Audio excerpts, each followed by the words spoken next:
welcome along once again to the Cardiff City phone-in. Thanks to Steve Wiggy, for looking after the show in my absence last week. On the show tonight, we got Steve Thomas and yet another part of his collection of Cardiff City regalia, which stunning amount of kit he's got there. Thank you, Nigel Steve. Blue, nice to see you again, Nigel. Thank you for coming in. Cheers, Steve. And first time on the show is Aled Hopkins, who is he's on his way to being a sports journalist. Just graduated from Cardiff Met. In my old job, you would have been the enemy, Cardiff Met, but there we go. I don't care anymore. And great to have you on the show, and a lifelong City fan, and a bit of youth, a bit of glamour and youth on the show, which is nice, Certainly not glamour, no, and not so much youth anymore. But yeah, thanks for having me, guys.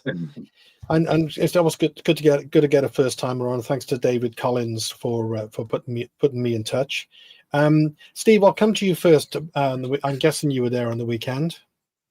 I wasn't actually, but no. But you didn't? Okay. I was in Spain, so so I didn't catch much of it. I saw the highlights, but I was watching the stats as they went through the game, and they were kind of shockingly poor, really. I don't know. I guess you've seen quite a bit of it, Steve. Now it just seemed like it was the perennial.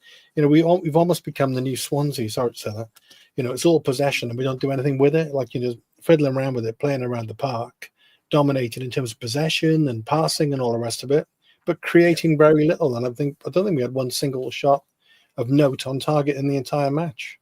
We didn't. I think on the subject of stats, actually, I think Bolton had 16 shots. Which was actually an improvement on the last two home games that we won, ironically. I think we had 26 shots against us, against both Leyton Orient and against the subsequent home game we won against Reading as well. So that was actually an improvement. However, it seemed to me, when I could see that once again, we are getting into some good positions going forward, getting into that last third, and we do have an opportunity to get the ball over to Salek, who is quite a lump in the middle and can do things, very, very powerful forward. But unless you get the ball to him onto his head or into his feet, we're not going to score goals. So again, I think we've got the players that can do it, but why do they have to cut back in, get into a position to cross the ball and not cross it? Yeah, and I saw. I'll come on to Nigel in a second, because Nigel came up with some fairly scary stats today. I'll have to be a fan of stats, being a sports journal, of course. But it's kind of and it's very old school. But Steve was talking about why don't we? And I'll suggest it again. I always suggest it all the time. Why don't we consider playing? Probably got two of the best strikers in the league. Why don't we scare a few teams? Why don't we change it around? Why don't we do something different? It just seems to me. I watched a bit of Premiership football yesterday, and it seems like they're all playing the same. It's like a fashion. This thing of playing from the back, and this all these different modern day techniques and whatever, which are all groovy and all the rest of it. But in my world, stick the ball in the box and stick it in the back of the net. Don't you think we could try something different, Steve? I mean, Cardiff City and all other teams, I suppose, are quite predictable. Lots of 1-0s and 0-0s going on and all the rest of it. It just seems it's all become so technical and kind of sterile, Shouldn't someone try something a bit different? Mr. Thomas. Oh, sorry, yeah. Right. Yes, I think we've got to be able to mix it up. I think there was quite a good analysis I saw after the weekend that the way we're playing is more suited to higher up the league. In that, if you look at the teams we're playing against, they are effectively sitting back on us. Burton did an absolute number on us. They sat back and they hit us on the break, and in the end they scored a somewhat lucky goal. But if you don't get the ball in the box, then you're not going to score a goal. We didn't really show that we had a way to change it. We seem to be set up far too much for the way we're playing. The possession-based game, which doesn't really equate to much if you don't do anything when you get forward. So yes, I agree with you entirely, Steve. We do need to perhaps mix it up a bit more. I remember when Eddie May in the 92-3 team said that he would frequently have to mix it up, because if you're playing against teams who you're not going to get through playing football, then you have to go more direct, and perhaps setting it up more for the opposition that could be better. Well, if I bring Nigel in there, then and we'll come on to Chris's comment about Wrexham in a bit, because obviously we're going to cover that. And Steve's got a nice angle on that, actually, which I'll come back to on it. But the stats, do you want to repeat the stats you mentioned? I just looked Nigel to know. I mean, it starts off in August. We go from August, which is phenomenal, to now. Yeah, well, it's exactly that, isn't it? So we took 16 points off the first 6 games, and it's been 10 off 7 since, which is why we're top, because that terrific start we had. Where we were playing football, it was on another level to anything we'd seen in the last sort of 4 years or so with Cardiff. But increasingly, I think it's become more turgid without the GI in it, if you know what I mean. It has become it has become painting by numbers football, hasn't it? And if I'm honest, I'm even starting to get a little bit of Omar Reza vibes recently, because what we're seeing currently is 4 or 5 changes every game. We can't predict the starting 11, and if we choose to start an 11, it's not going to match the one that BBM is selecting. And it was strange on the substitutes one. We dropped the goalkeeper. Thankfully, nothing happened to Trott on the weekend. Yeah. Robertson, who he's not wanted to know for 2 months, and he's been very conservative in what he's had to say about his abilities as a footballer, what's going on in the club. We still don't know the full story there, but all of a sudden, from nowhere, he starts. Wouldn't even put him in an under-21 team while he's trying to supposedly get fitness. And I'd love to understand about all this intensity in training, because the last couple of weeks, I don't think we've seen that intensity in the games. And that was the problem on the weekend, wasn't it? It's passing football without a purpose. It's side and back, and they're almost like, I'm not saying it's being coached out of them, but there is no instinctiveness in their play at the moment. There's no one. Ruben Colwell's tried to do things, and there's a bit of an over-reliance on him. He's a player who couldn't get 90 minutes last season, and now he's getting 90 minutes every game. And I think there's a little bit of burnout going on there if they're not too careful with him. The one striker thing, and I do feel for Salek, how he scored 5 goals this season despite getting next to no service, is it? There's no crosses going in. We've got a 6'5" striker. If we had someone like Ryan Giles, who we had a couple of years ago, he'd probably be in double figures by now. But there's no one feeding many service. There's no one around him. We were getting players into the box a few weeks ago when we beat the likes of Plymouth 4-0 and what we were doing then. We're not doing that so much now. They're all playing around the box. The midfield is, David Turnbull, how he gets to start every game, I don't know. Anyway, I've ranted a bit. The blessing is we're still top of the league, and there's a few things to sort out there, and there are things we can put right, because we're a better team than Bolton. We're just not playing. We're just not doing things correctly at the moment. We're a better team than Bolton, probably pound for pound with the players we got. But I did think Bolton played really well. They definitely played at pace. What I would say, Steve, though, is that it was a simple game for them, because they just put players behind the ball, knowing that we're not hurting them. Sooner or later, and it happened so many times at the weekend, we played a loose or a bad pass, and when they had it, we had players out of position, and all of a sudden they're breaking forward at speed. And that's the one thing we didn't have at the weekend. There wasn't that pace or intensity, another energy level. And Bolton were just finding that time and again. They just had to wait for us to make a passing error. And sure enough, every time we knocked it about 20 passes, going nowhere, the move would inevitably break down. Not because Bolton were winning the ball half the time. It was because we were just playing a sloppy pass. There was a lot of sloppiness on the weekend. And in the end, a 0-0, no one deserved to. They didn't deserve to win that game. Cardiff probably didn't deserve to lose that game, but it was our sloppiness that cost us in the end. Well, they had, I think it was 17 attempts actually on goal to our 4. So. You could argue that they probably just about deserved it. But just to put a bit of balance before I come across to come from a slightly different angle, come across to Aled, is I know our regular viewers, some of them are fairly, have certain opinions on things, and they might think we're just being negative for the sake of it. We're top of the league. We're top of the league. We're right up there. We got a good chance of staying there. We haven't had a great run, but things could be a lot worse. And also when we talk about, I think City are quite predictable, but I think most teams in the league are quite predictable. They all seem to pretty well play a very similar brand of football, apart from the lower end where they put the back all up and hope for the best. So Aled, as the youngster on the panel, because we were talking earlier, you've only known success until the last couple of seasons in your life as a City fan. Are you at all concerned about the kind of slip in form? Have we become too predictable? Has everyone got us sussed, I wonder?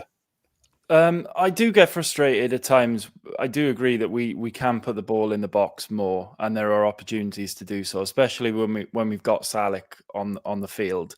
I can see what Brian Barry Murphy is trying to do. Obviously, he's come from Man City. I think a lot of the time we try and get the ball out to the winger. We've got an overlap in fullback, and they bring in one of the attacking midfielders like Colwell or Turnbull into, and they've almost formed like a triangle, and they're trying to draw the fullback towards where the ball is and get a ball in behind, so that the overlap in fullback or the winger or whoever it is in that triangle can then get a bit of space and get a low cross in to Salek or something like that. And it is your classic trying to walk it in Man City football. And you mentioned earlier just before we came on air, like how Brian Barry Murphy's such a stat man, and he'll have his analytics, especially when he was at Man City, of those type of chances will have like a higher percentage of conversion rate because they're effectively tap-ins, aren't they? And Yusuf Salek, I love him, but he's not going to create a goal. He's going to be in the right place at the right time, exactly, and he's going to finish it. So I think they're trying to play to his strengths when he's there. But I do agree that I think at times, you hear it in the crowd when we're at home, you do need to get the ball in the box to somebody like Salek, because in this division, he is a handful, and he's going to cause defenders a lot of problems. Yeah, and there's a couple of good comments in here. When the one that Jonathan Mordecai just put on there, actually, it is a stranger tactic for me, because Salek 6'5" was Nigel said up front, and then we play the ball to feet, and then we got Robbo up front. We put the crosses in. Seems to be a bit mad, and also the point about pace again being made by Martin Ryan, the lack of pace in the front three, not beating their men consistently, and I know I say it all the time. I know I do. But, for me, if we've got a left foot, be on the left. We've got a right foot, be on the right. Put the ball in the box. We've got a chance of scoring goals. We've got some good players, It just seems to me, I'm the same with, I'm totally off topic, but, clothing, my clothing lifestyle is a charity shop, wherever that might be, and I don't care, but, it'll do. I'll check in on and wear my shoes till they fall apart. I don't care, I don't hold with this fascination with this is the way it is now. This is the fashion. This is the way we got to do things. Mix it up a bit, take people by surprise. What about the point of pace there, Alex? Yeah, I think we're okay in times. I mean, Willock's got a decent bit of pace. Ashford, when he comes on, I've not really seen a hell of a lot of Kellyman since he's come in. I don't really know. I think he will come good. Myself. Yeah, no, there's quality there just in terms of his pace. Yeah, maybe we could do with a little bit more pace. But I think, when you play possession-based football, it's as it seems we're trying to do, it might be less important than when you're trying to play on the counter-attack and you're trying to spring people through the thirds and move, as they say, moving through the thirds. So you're a young man, you can talk all this stuff, he's a 6, he's an 8, la la la la la, where's the centre backs gone? Where's the wing halves gone? What's going on in this game? No, trust me, I do love it all. My favourite centre halves that we've had are head it and kick it centre halves. Ben Turner, Sean Morrison, Sol Bamba, head it and kick it centre halves. Well said, young man. Yeah, good. Okay, well, we'll come back to you. We got loads to talk about. If I want to just say to you, Steve, a bit of a concern with Joel. Joel Bagan picking up the knock, and then his first thing, it's a bit of a concern, and secondly, we're a little bit surprised with the way he moved things around at the back when Joel had to go off. Yes, I was indeed. No, I'm concerned about that. I've been concerned about throughout. A lot of people have been saying, and I think it's almost like the elephant in the room, that yes, we shipped a load of players out at the start of the season, which we needed to, and we only got 3 in, which means we've got a good squad, a good quality squad. However, when injuries start kicking in, we're going to be suffering. So he's going to have to shuffle things around with Joel not being available. Also, I've read this afternoon that Willock's not likely to play tomorrow as well, so that's going to cut down on our options on the wings as well. I think just to go back and make a point further what we were saying before about changing things. On occasions, I've been in the ground, particularly at home games early. What they seem to be constantly practicing are the balls back across the box. They had some success with the second goal against Reading when it's pulled back and Salek put it in, but they're practicing that constantly with Salek going to the near post and Ruben going to the far post. They're practicing that an awful lot. But where we've looked most dangerous when we were behind against both Reading and against Leyton Orient was when we made the changes and we brought Capaccio on the right hand side to play with Kellerman, and we suddenly started getting forward. And same with Isaac Davis coming on the other side as well. I think we need to save these players to be impact, because what I think has helped us and almost to get out of jail, apart from the fantastic saves of Nathan Trott, of course, is when we make our changes, the other team doesn't react to it very quickly. They sort of got to take 10, 15 minutes to work out what we're going to be doing differently. And that's when we've really benefited. I mean, we were I think last year we've been dead and buried. Went 3-2 down against Leyton Orient. We'd have been dead and buried. Then we got 2 goals in a minute because we made those changes. And again, I think that's what you've got to concentrate on is being able to mix it up a bit. Yeah, so that's a good point, and well made, because Capaccio, I think he's Nigel. I think he's had three assists. I think anyone in the team's had more assists than him, and I see him as at least a wing back, if not even a winger. More than another out and out defender. What's your thoughts on that? Yeah, he's doing really well, and that was one of the things that surprised me, because last week he was probably man of the match for us, wasn't he? He got 2 assists, which turned that game around against Reading. This week he's on the bench, and then Chambers probably had one of his best games last week. He was on the bench. And then you got Robinson scored 5 goals in 5 games, and you bring him on for the last 4 or 5 minutes. So I think he's got to sooner or later get to a settled side. And understand with youngsters, you can't expect them to perform every week, 90 minutes, 90 in and out every week. But there is a problem with him. He said he didn't want to tinker with the team, but there is tinkering going on at the moment, and I think the performances are being impacted with it, because it's a different midfield duo every week. It's a different defence most weeks recently, and hopefully we'll get to a settled position. But it does worry me that we're seeing 4 or 5 changes every week, and players moved about, and brought in when, like Robertson was, when he's been ignored for weeks. People dropped after putting man of the match performances in the previous week, and I think he's got to take a look at what is going on there, and how do we get to a settled side?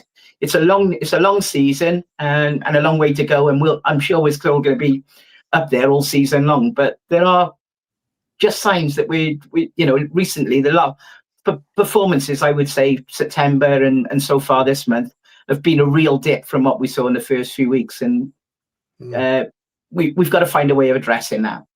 I think one of the things, Nigel, I'm looking at City recently, is the way we play. We're kind of, we're lacking kind of manpower in midfield, if you like, because we have that attacking kind of mindset, and we're quickly overrun in midfield. I find when the team breaks with the ball, Steve, it was the one thing I said also along with the recruitment. They needed to get a dog in midfield, didn't we? Someone who's going to bite, someone who's going to be a real leader on the pitch. And I mentioned on the show last week, when we've been in this division the previous couple of times, we've had the likes of Paul Ramsey, we've had Alan Gunnison, people like that, leaders on the pitch that will make that Andy Legg. It's that sort of player that we seem to be missing at the moment. That I've mentioned it a couple of times on the show before. Max Power of Bradford, when they beat us down here last month.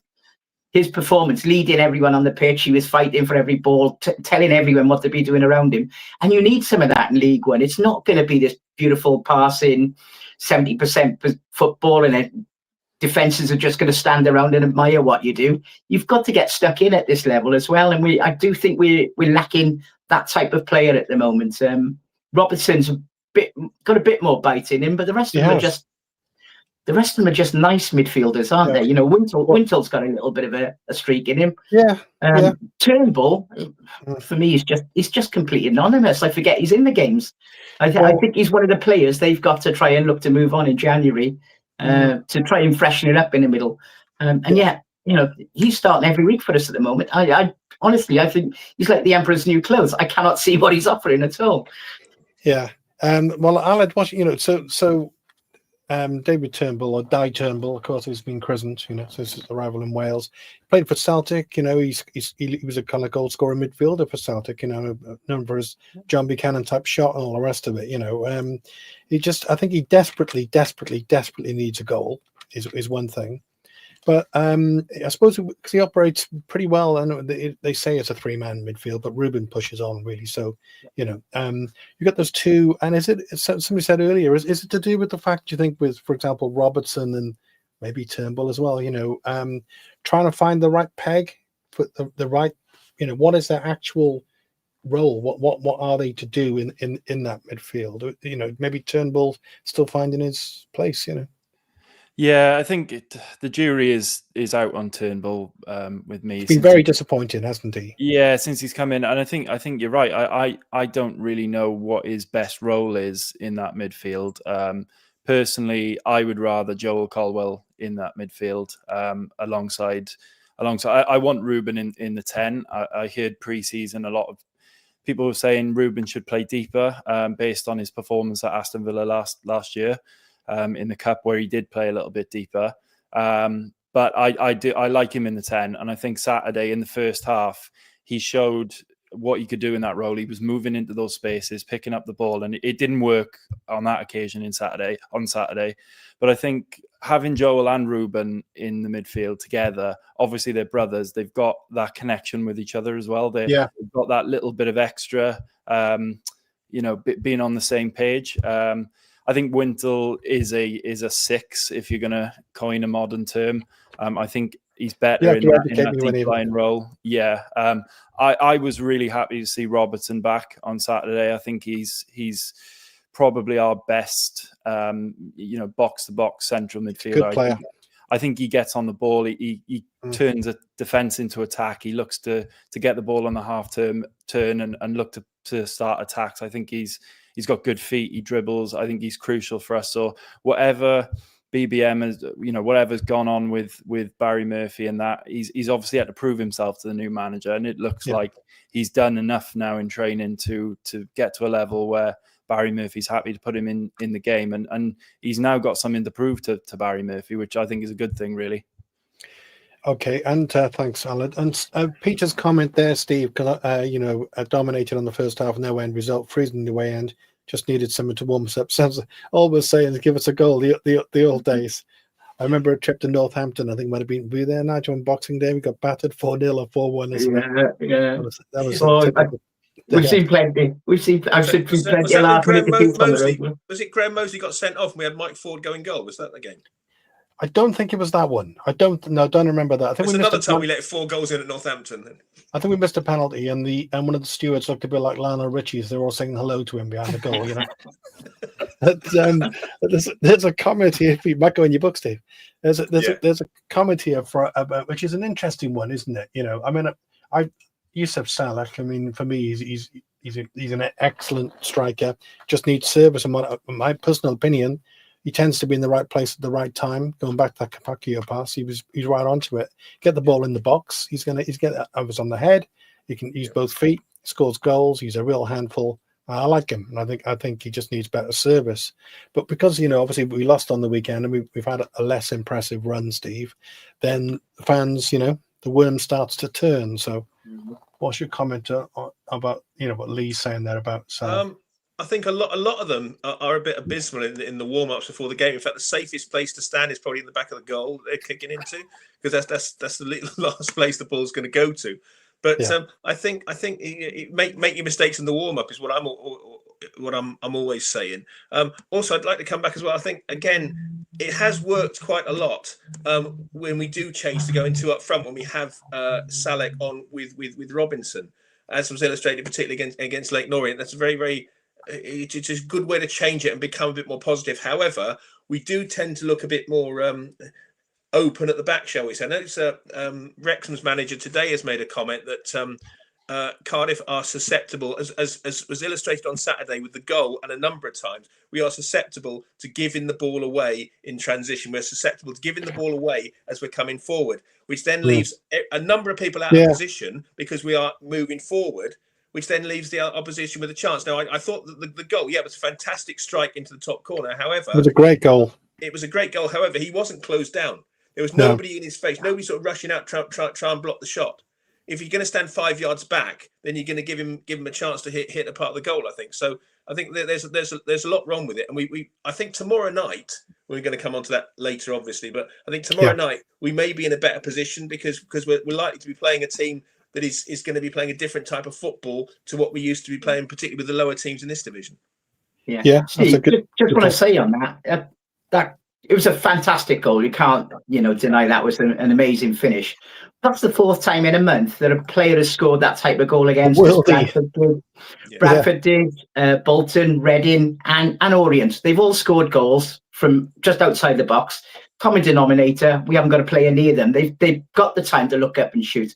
But also, that's the sort of thing we should be doing. If a Cardiff player gets the ball in that position, they're just going to turn sideways and look to spread it wide, aren't they? They're not looking to have a pot shot now and again. And we need to do a little bit more of that. But yeah, you're right. We're not closing down play well enough when we lose the ball. And it's given the players these opportunities to score those fantastic goals. But that's the sort of thing our players need to be doing when we get forward as well. You're right, Nigel. It does seem a long time ago that we opened the scoring against Plymouth with Ryan Wintle putting the ball in the top corner. Yeah. That was a great goal. Talking about good goals. I think it was Turnbull as well who was closing Cozy Dewberry, or didn't close Cozy Dewberry down, wasn't it? And I looked at it again, and it's a tired. You could tell he's tired at that point, and he doesn't get out to it quick enough, and he pays the price because it was a worldie, wasn't it? Oh yeah. So again, that what you're saying there comes back. Continued selection of Turnbull. Maybe it's good man management. I don't know. Maybe he just knows as a player in there he's trying to bring him out. But there's a comment here which I'll stick with you, Aled. Yeah, I like this from Graham. Yeah. Now we're talking, Graham. Yeah. What about Trott, NG, Fish, Lawler, Bagan, Capaccio, Kellyman, Robinson, Davis, and Robinson and Salek? Let's go old school. What was the name of that guy in that film again? Let's go 4-4-2. Yeah, I think our best centre half pairing is Fish and Lawler. Yes, I think that's good point. That's been cemented. I think Oshaw, there's clearly talent there, but he's got a mistake in him. He's been binned, hasn't he? Effectively, he's been moved out. For now, hasn't he? He's proved that. I'm just looking at NG. Where are you going to play him on the left and Capaccio on the left? I think it's NG on the right, Fish and Lawler in the middle, Bagan on the left, and pushing Capaccio forward a bit with Davis on the other flank. I would like to see, especially in a cup game, Robinson and Salek playing together and just see how that works. Especially, we haven't scored. We haven't scored in the last game. We haven't had a shot on target. Let's go for it. Let's try and be a little bit more attacking. Okay, if we lose in the Carabao Cup, not the end of the world. We'll concentrate on the league. But so I would like to see him experiment with Salek and Robinson. But then I think you do have to change. You have to change the style of play with that. Then I think you can't be relying on Salek, trying to walk the ball into the net and set Salek up in the 6-yard box. You've got to, look to probably play off Salek and hopefully he gets knockdowns for Robinson or can knock down to Colwell or whoever's playing in that midfield role, and they can set the wingers and Robinson free. So it probably would need a different style of play, but I wouldn't mind seeing it. Yeah, just to change it up now and again, because if particularly if Bacon's injured, that gives us a bit of a worry because we don't really have a backup left back. Perry and G's played there before and done all right actually. Yeah. So that's a possibility. But again, I'd like to back you further forward. By the way, talking about tomorrow night, this gentleman here, Mr. Granfield, would say keep the faith. I'm sure he would. Yeah. And but he talks then about Willock going past his fullback. Let's have a go tomorrow. Otherwise, it could be a long night. I hope those players are up for the game. Aled, talking about your sports journalism stuff, you recently did a really well-made documentary. Congratulations, by the way, about a certain guy. What made you think they'd be interested in some City fans? I don't know. Some geezer called Vincent Tan. Yes, yeah. So my final project for university was a short documentary, a mini documentary, and I did it on the Tan era. It's been 15 years now that Vincent Tan has owned the club, and obviously as City fans, we know what's gone on in that time. It's been a pretty crazy period with the rebrand in 2012, and then the Emiliano Sala disaster, and then the Peter Whittingham's tragic passing just before COVID, and Sol Bamba last summer as well. It's just been a crazy period that is completely unprecedented, I think, and hasn't really been seen by the likes of many football clubs, especially in British football. He's been one of the most divisive owners in the last few decades or so. Polarized support, really, hasn't he? Yeah, and even the likes of Chansiri now at Sheffield Wednesday, that they've obviously got him out, and he's been right up there with Vincent Tan as bad owners go. I think the point of this, and it was interesting hearing the perspectives of the people in it. It has been up and down. There has been good, and there has been bad. So you can't say he's probably been as bad a villain as Chansiri has been at Sheffield Wednesday, but the rebrand was just, I can't think of anything I've ever seen like that before. Did you think at the time he was ridiculous as a young person? Did you think he was crazy? Oh yeah, I was I couldn't believe it. I think I was on holiday actually when I first heard about it, and on a cruise in Italy, and it was on the news in that country. The Cardiff City is on the world news because it was that unprecedented and that bigger story.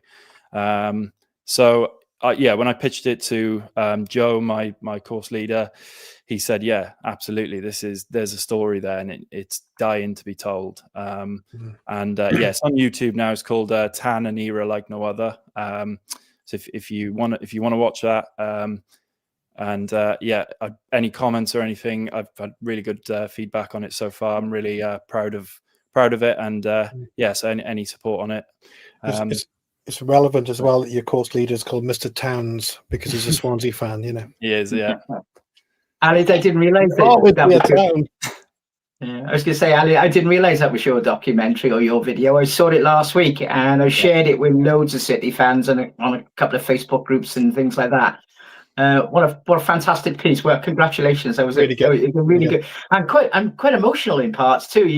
Things that we've lived through over the years, and it was and people I shared it with, the feedback on it was overwhelmingly positive, and I didn't realise that was yours. So what a great piece of work. Well done. Thank you very much. Yeah, I was when I was editing it, especially I was putting in the there's a little bit when we go into the Peter Whittingham stuff, and I start that bit off with James Fox on the pitch singing the "Here's to You" Peter Whittingham song, and that got me a bit choked up. That did, because he meant everything to us, didn't he? And then managed to find a soundbite of Salah when he was in the plane and he said, "I don't know what's going on. I'm scared." And it really hits home. And I had to sort of, whilst I was editing that, I had to take a minute and just sort of compose myself a little bit, because obviously it got me really, even doing it myself.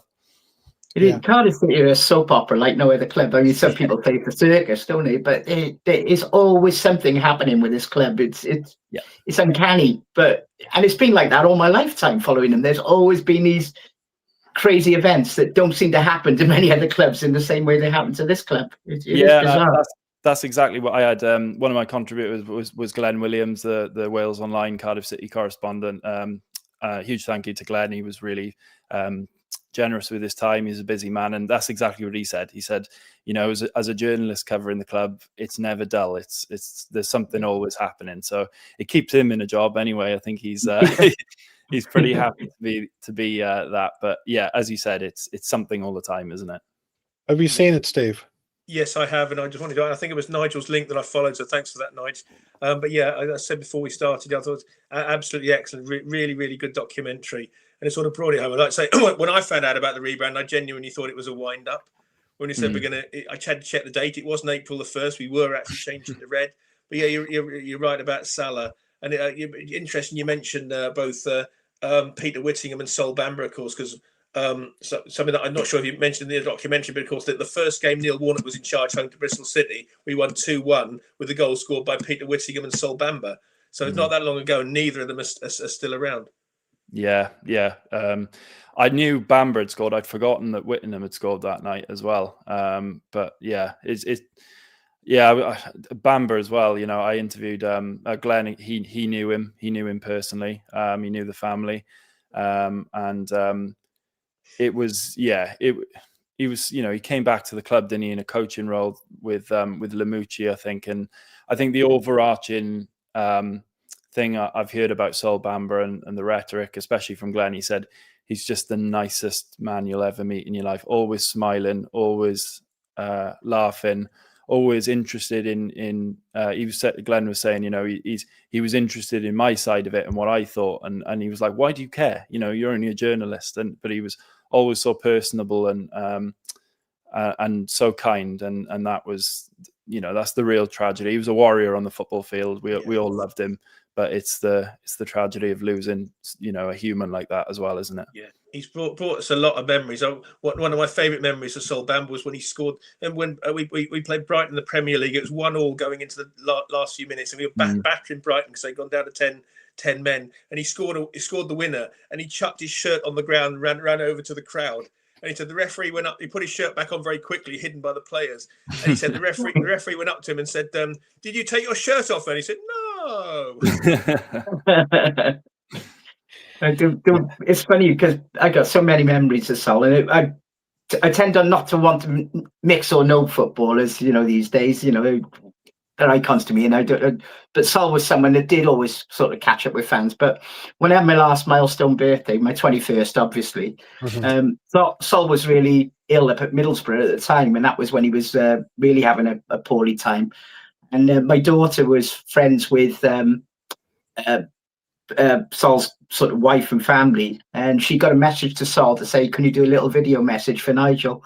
And he actually had to get up out of bed. He'd been in bed ill all day to get up and record this video message for me, saying once a bluebird, always a bluebird. And it was just incredible. He didn't have to do that, but that was the man he was, wasn't it? Yeah, a mark of the man indeed. And we've paid tribute to him quite a few times on the show, and quite rightly so. And Wits, of course. Steve, just to say to you, have you been pleased recently, and do you think actually that this is happening, that we're starting to stick with a fixed central defensive pairing? You know, do you see Fish and Lawler basically be in the first pick now, and Osho totally out the picture? I guess he'll come back in again. I do see those two as our best two. The goal line clearance that Fish did. And you see how heavily his leg was strapped up, but the goal line clearance he did, what a fantastic hang on against Reading. I was behind the goal in the Canton stand, and I didn't actually see what it happened. All I saw was the Reading player kick the ball past him. I thought goal, and all of a sudden the ball's come back because he's caught it on his heel. But one point I wanted to throw out for everybody watching, and as well as the fellas on here, of course, is it seemed to me that last season we did quite well, and we were much more sort of compact and organised at the back when we played Chambers in front of the centre backs. Now, I think if we've not got Lawler and Fish playing, should we perhaps have him in there as some insurance as opposed to Turnbull or Ryan Wintle? Yeah, that's a good call. There was also somebody else mentioned earlier, not quite the same, but talking about the idea of Kellyman as a 10. You know, using what you've got and mix and match kind of thing. A question from Martin Ryan, Steve, is a good one. You know, if Begin was still on the field, I wonder if Cozy Dewberry would have scored. You know, would have had the space to it. We do miss him, don't we? We do. And we've had other left backs. I remember Joe Bennett was particularly good at putting his body on the line, getting blocks in. I think basically, if somebody, Turnbull or whoever, had been 2 or 3 steps further forward, he would not have been able to pick his spot like he did. So as you said earlier on as well, Steve, he was looking tired by that time. I'm reminded when I was in Germany last year for the Euros, and I met a couple of the Tartan Army actually in Lucas Podolski kebab shop. But that's another story for another time. In Dusseldorf, in Dusseldorf. Don't leave us hanging like that. No. Okay, fair enough. Anyway, they were both Celtic fans, and they were absolutely very pleased that we'd signed Turnbull. So read into that what you will. Yeah, well, Jeff Delacruz said he was a star player for Celtic. Sorry, Nudge. Yeah, I was going to say, I did mention on here last week, he scored 25 goals in 100 games for Celtic, and 40 of them were sub. And yet, last Saturday was his 51st for Cardiff, and he scored one for us, which was a penalty. Celtic fans told me, I know people who are Celtic fans and watched him, and they said that he started on fire there and just seemed to lose his pace. So, and that's what we're seeing with when he plays for Cardiff, isn't he? He doesn't offer pace. He slows play all the time. Every time the ball goes to him, we almost come to a dead stop. And that's the challenge we got. But just talking a bit about the formation a minute ago and Chambers in front of the back four, I think part of the conundrum with Cardiff is that BBM wants to have two wide men, doesn't he? He's got to have one hugging every touchline. Yeah. And that dictates that we've got to have the two in midfield and virtually how we line up. And there's part of me that's thinking, these wide men, they're not putting in quality crosses. They're not putting in enough crosses. Wouldn't we be better off just having one wide man and adjusting around that? Because I think that is part of the problem we've got, where we got two, at the moment, ineffective wingers, I would say. And when we get to January, hopefully we can bring in someone who can, really liven it up and offer a bit more than we're currently seeing. But I do think that is part of the current conundrum with Cardiff, that there's this obsession to have two wide men hugging the touchline. Ball's always got to be fed out to them, but because they haven't got the pace or sometimes the confidence or belief to take on and beat players, that's where we see them turning back, checking out, or coming inside and just curling the ball in. That is not really offering anything that Salek can do a great deal with, because there's never pace on most of our crosses. And likewise with corners, corners this season have been really poor, haven't they? We used to be a really good set piece team, but we're just not that at all at the moment. It's also it's weird how we've conceded so many goals recently. We scored quite a few, but we started conceding for a long time, wouldn't letting any in at all. There's a comment here which Nigel and Steve will particularly like, from Wales KTF. Who could that be? Over a Peter King or Barry Jones or even a Leslie? Well said. Excellent. Yeah. Being old enough to remember that, yeah. Aled remembers them. Yeah, I'm afraid that one's gone over my head. Sorry. I'm sure your grandfather would have told you about them, fellas. Yeah. Steve, who did Peter King get that amazing goal against? That incredible goal? Middlesbrough, yeah. Yeah, Google that, Aled. Oh, you'll have to have a look at that one, Aled. It is an unbelievable goal down at the Grange end at Lillian Park. Just going back to your point there, Nigel, sorry. At the start of the season, we seem to be we were pinging balls cross field when we were switching the play often, and not many League One teams can do that. Not many League One teams have got the quality to do that, and I think that was the reason we had the two wingers hugging the touchlines, because we were able to play those cross field balls quite easily, and that was obviously the idea. I'm guessing is to stretch the back four and create avenues there. But we seem to have gone away from that a little bit in the last month or so. It was a little bit on Saturday. I saw it again, but at the start of the season, I was really impressed with the way we were switching the balls, and we seem to not be doing that as much now. And what about the central midfield partnership? Because if the central if the central defensive partnership, I think we all for now agree, Fish and Lawler look really good together. And it's good that there's a bit of solidity, and they can build on that relationship by having some consistency there with them being picked. And then you get into the kind of 2/3 in front. But that's where I think we're still fine tuning, and we're still kind of getting it right. Who do you think at the moment would be your two in there with Ruben? I would say Robertson and Joel Colwell. As I've mentioned there before, I think that connection that Ruben and Joel have is an intangible, really, that not many other teams are going to have two brothers in the same team who are very close in age. They've obviously gone through the academy together. They're going to have that understanding with each other and that connection. And I think Joel Colbert's a great player. I think he's earned. He's going to be good, isn't he? Yeah, he's earned his time. He's he puts himself about. He's flying into tackles. He's trying to create passes. And then Robertson, I think, is probably our best midfielder. If you're classing Ruben as an attacker, I think he's a midfielder. I think he's a midfielder who pushes on, really, isn't he? Yeah, he's a number 10. I agree with you. Yeah, it's I think box to box traditional central midfielder. I think Robertson's our best option. Yeah. So I think those would be my three. Yeah. Well, we're gonna which almost leads us on to this, because I think Joel Colwell's going to start tomorrow myself. So this leads us on to this. So how do we see it going against Wrexham tomorrow night? They're desperate to get an academy going. I'd love for our youngsters to show them how it's done. Do you want to start on that one, Aled? Yeah, I think it'll be a really, really good game. I think, for me, they've kind of, because we've gone down and they've gone up to the Championship, there's a kind of a, when this draw came out, I was like, that's the best possible draw. The best possible draw if we had them at home, but the best possible team to have drawn, because I think we kind of owe them that we're still, hang on a minute, we're still the bigger club. Even though we're, in a league below, and you've got, we always will be. Yeah. And you've got, they've obviously got their Disney money and all of that. Yeah. So I think it's a big game for us to sort of take them down a peg a little bit. And I think if our youngsters can do that, all the better, really. Yeah. And Steve, of course, we managed to lose against Newport County the other week as well. So just throwing that one in the mix. What's your thoughts about you going up there tomorrow?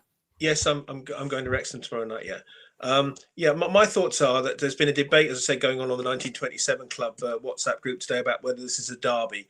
The conclusion coming out is it's not a derby. However, it's a very important game because we've got Welsh bragging rights involved. It's not a physical derby because Stoke City is a shorter trip to get there. For example, we'd never say that Stoke was a derby, but it's a clash between the north and the south. To pick up on your point, Steve, I think the point is there that class is permanent, form is temporary. So at the moment they're ahead of us, but they've not been ahead of us for a long time. They remind me a lot. They remind me a lot of Swansea when they went up through the leagues, in that they picked up a lot of players who were perhaps more towards the end of their career. And then when we all know what happened to Swansea when they all finished at the same time under Toshack, then they dropped like a stone. There were a number of players there. You got your Kiefers, who with the best will in the world is towards the end, moving towards the end of his career. I don't know how James McClain keeps going as well. Still got something about him. Yeah, absolutely. But I think tomorrow is going to be a very, very interesting game. And I think it's very important. I think BBM said in his press conference, he understands from talking to supporters how important this game is tomorrow. So I hope we can get give a good account of ourselves, particularly for the fact that we are playing a team who are just about holding their own in the league above. So it's a good test of where we are. Yeah, and it's bizarre, really. Like 4 or 5 years ago, who would have thought? Who would have thought Wrexham would be in a higher division than us? I never would have seen that coming. For the benefit of Aled, Steve, I'm take a sip of water here. Because you read your big moment's coming out. You didn't know anything about this, but what you got to do now. You got to talk Aled through the John Buchanan score a goal against Wrexham. Yeah, can you talk us through it? Just give it a bit of background on it. Pouring rain at the race course, or whatever they're calling it now, and the away end was open because they're redeveloping the stand behind the goal, not the Kop end, but the other end. But basically, two Cardiff players went for the ball together. John Buchanan hit it, low trajectory right into the bottom corner, and none of the cocky celebrations down. He just run away, pure joy, with his arms in the air. Does that sum it up? Very nice. I was thinking of the one at Ninian as well. They went there, the 35-yarder or 45-yarder. That was Swansea. Oh, Swansea, of course. Yeah, I enjoyed them both for similar reasons. Yeah. The one at Ninian, though, was the 3-2 FA Cup winner. Yeah, that's the one I'm thinking of. Sorry. Yeah. But the one that Steve was talking about, I was up there that day as well, so through it. I can remember it was on Match of the Day that night. And Cardiff were on Match of the Day. So you can remember we were all racing back in our cars to see it on Match of the Day. We had to get back for 10 o'clock or whatever.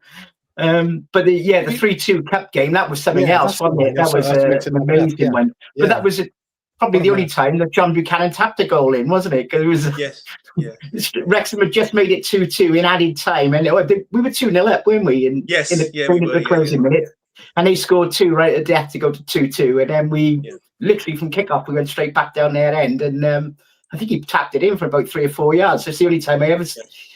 And you only ever scored 25, 35-yard goals, you know. So the fact you tap one in from a couple of yards was something We'd else. take one of them right now. Somebody, you know, a Lewis Wing for Reading who can hit them from 40, 35 yards out. And, you know. Yeah, sorry, I somebody mixed it. I just remember that John amazing Buchanan, match. actually.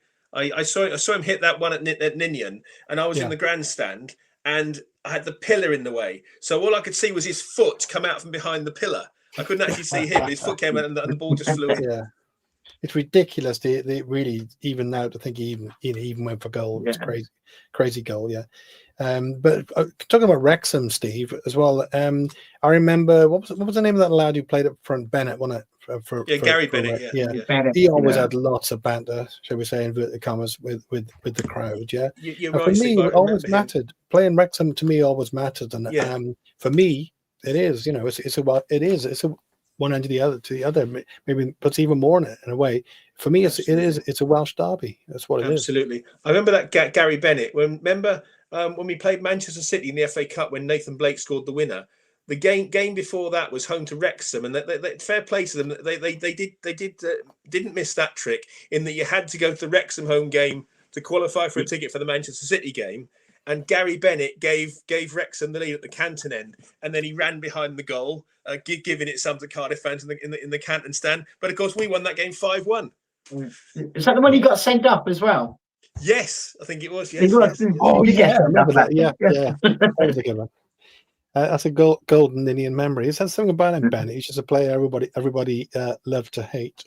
I'll have more comments coming in about the Wrexham game. Going to be interesting. Won't be scared of Cardiff, and Cardiff as the bigger club. I mean, they will want to put one over on us, won't they? And it's a big game for Wrexham, isn't it? Absolutely, yeah. It's a big game for both teams, and I think it's probably not a derby, but it's a rivalry game. Being two Welsh teams, North v South as well. I don't know about you guys. I think of North Wales as kind of not really Wales, and I know they speak. Oh, come on, you're taking the stage too far now. Yeah. I know. It's Merseyside, just today. I know what you mean. Yeah, and I know there's more Welsh spoken up there and whatever. But we got fans in North Wales. Maybe if there's a motorway up there and it was quicker to get up there, you know, we might have more. We've got trains and everything. But I've only been to North Wales once, and it wasn't great. So I don't know. It's for me. I don't know how I feel about Wrexham. Obviously, I am pleased for them in that I think Ryan Reynolds and Rob McElhenney have done what they're doing in the right way. I think they've really bought into the town and the club, and they've tried to make it a better place. And they've done it gradually. And so I am happy for them, and I do wish them well. But I do really, really want to beat them. You're not very convincing there, Alan, but I'll accept that. How big a game is it for you, Nigel? I know it's a cup match, but it's a big one in a way, I think it's big purely because it's on ITV. It's on national TV tomorrow, isn't it? And that's incredible in itself. That in the last 16 of this cup, and the game, there are a couple of big ties, and the game they've chosen is Wrexham and Cardiff. I think it's on. In fact, it's on ITV and Sky Sports Live tomorrow. I think just adds that extra dimension that we will want to show how far we've come with BBM, and hopefully get back to sort of performance we put in against Burnley in the last round, where we were fantastic and those young players stood up and got counted that night. So we're hoping we can do it again tomorrow. For me, I'd much rather see a win tomorrow than on Saturday at Peterborough in the FA Cup. And then if we can get a result tomorrow, give the boys a rest for a week, and we get back to business the following week. I think that's what we need to look at doing. But if we can beat Wrexham and also make the quarterfinals of this cup, that would be fantastic, wouldn't it? But yeah, I want us to put one over on Wrexham. I always do. Yeah, and I think Steve, BBM seems to be given the impression he's going to put out a fairly strong side, and he does seem to do that in the cup matches generally, doesn't he? He does seem to go for it. Which is nice, yes. I'm looking forward to tomorrow night to see how far we've come under BBM. I've got to slightly disagree with you, though, Nigel. Living where I live, I know a lot more Peterborough fans than Wrexham fans. I want us to win both games. I want us to win every game. Of course. You off to Peterborough on the weekend as well, Steve? Yes. It's the first time. Just a bit of an aside on stats. The first time ever I've had an electronic e-ticket on my phone for an away game for Saturday. Wow. That's And it's impressive. Just Peterborough to be leading the way with technology. Yeah. I was going to say, it's not the most modern of grounds. No, it's about the only thing there is modern there, isn't it? Martin Ryan made a good point there that the trains have to go into England to reach North Wales. So maybe it's not in Wales after all, Alex. Maybe you're right. I'm going to cop some flack there because obviously there's probably more Welsh spoken in North Wales, but I don't know. I just feel there's just not that connection, is there? Really, with North Wales and South Wales. We all know that their derby is Chester and ours is Bristol. It's as simple as that. Yeah. I think a big shout, further to your point, though, Alan, I think we've got to give a big shout out to the Holyhead Blues, Hef and all his mates who are always at the away games, who I first met again, it'll be in my book. In 1982, I first met the Holyhead Blues on Birmingham New Street Station going to Walsall. And they said, it was quite clear, I always remember it, they said they used to follow Liverpool and Everton, but they had far more fun following Cardiff City. And there you go. And again, going back to your documentary, Alan, because of the stories that the club has to tell. What I wanted to ask you about, though, being a younger person, considerably, that's in brackets, but I think it was 2007 or something like that. I think you said you first started watching City. That was my first game. First game. So do you remember your first game? Yeah, Norwich at home. Paul Parry scored. Cameron Jerome was playing. Neil Alexander was in goals. Darren Pearce. I think Chopra was there then. It was in March. Yeah, 1-0, Paul Parry. Yeah, okay. Yeah, it was the day Wales rugby played Italy and we lost. I remember that. It was like the beginning of the downfall of Welsh rugby in that period, and then I think the next year then we won the Grand Slam again. So yeah, I don't really follow that game, but it's nice people do, So all good and all the rest of it. I had a free ticket once to watch Wales play England at Twickenham because my then girlfriend she managed to blag me a ticket. I was trying to sell it on the way to the ground, but and I remember at the end of the game we beaten Wolves away 4-1. I was like, that was the only time of the day. That was a good day. yeah. I think the game of rugby's got worse now over the years, so I wouldn't be picking now to get into it, even if you wanted to. A comment here for you, very much just for you, Alan, here from Jeff Mansfield. North Wales is more Welsh than Cardiff, so have that one both barrels, Maybe so, yeah, maybe so. Not for me, but there you go. Fair enough. Should we? Which for you, Steve? Actually, is the? I think I know the answer, but I don't know. Well, which to you matters more? I know we're more advanced in the game against Wrexham, but we don't want to go out the first round of the FA Cup particularly either, do we? FA Cup's kind of special tournament.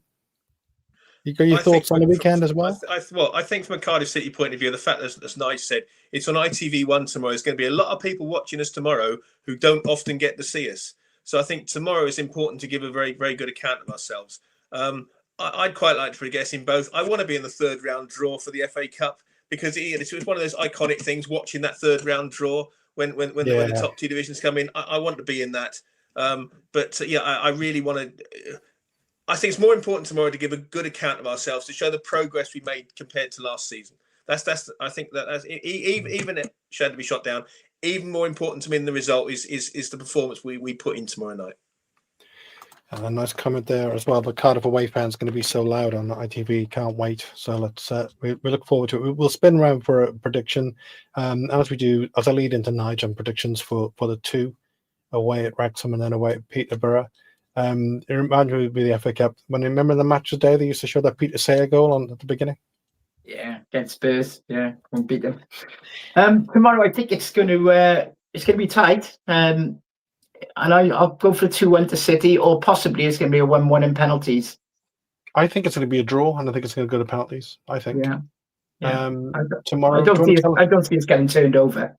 Peterborough on the weekend, Nigel, as well.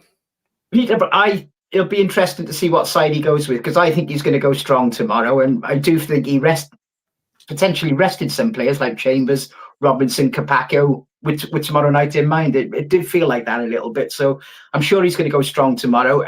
Probably not so strong at the weekend, but it's an opportunity for those other players then, isn't it? So Peterborough, no great shake. So yeah, let's get a 1-0 there too. Okay, Steve. Nigel kind of stole my thunder a bit. I'm going for a 2-1 win tomorrow night as well, and I think I'm going to go 2-0 on Saturday. Okay, nice one. Excellent. I'll be right. Aled. I think tomorrow will be a good game. I think it'll have a derby feel to it. So I'll go 2-2 and we'll win on penalties. Saturday, I read today that Peterborough apparently might be appointing Luke Williams. I don't know if that's happened. Yeah, really? Already, Wow. Yeah. So they got him lined up. So new manager bounce potentially if he's on the touchline on Saturday. Well, so I'll go for 1-1 and win on penalties again. 2 penalties. That'll be interesting. 2 outs in it's a weird thing to say, but I'll say as we had you on the show, I've got to say, mixed feelings on that Luke Williams, Swansea connections and all that. I personally admire him for, when he moved out of football, being so kind of, just taking the job as a baggage handler at Bristol Airport. Good on him. Good on him for just bringing some cash in for his family and having a normal job. Nothing bad to say about that at all. But I'm sure others have plenty. But anyway, we'll leave it there for now. Let's hope the predictions are right. Thanks for a great show. Well done, Aled. Brilliant debut on the show, and we'll see you all again soon. Cheers, guys. Bye-bye. Thanks everyone. Cheers. This channel is powered by an incredible membership community on Cardiff City World and patreon.com/Ace Podcast Nation. Becoming a member unlocks exclusive rewards from early access to live event tickets, bonus content, and even the occasional inside transfer scoop when we get it. But more importantly, it allows us to bring you top quality Cardiff City content 7 days a week. Across those 7 days, we're talking match previews, exclusive interviews, instant match reactions, the breakdown podcast, tactical deep dives, the spotlight series, Bluebirds Rewind, Academy Focus, and just so much more. Led by myself, backed by an army of passionate Cardiff City fans, this is content created by fans for fans. Balanced, professional, and 100% all about the club we all love. If you enjoy what we do, then join the community today and support what we are doing as we help to keep Cardiff City World flying high.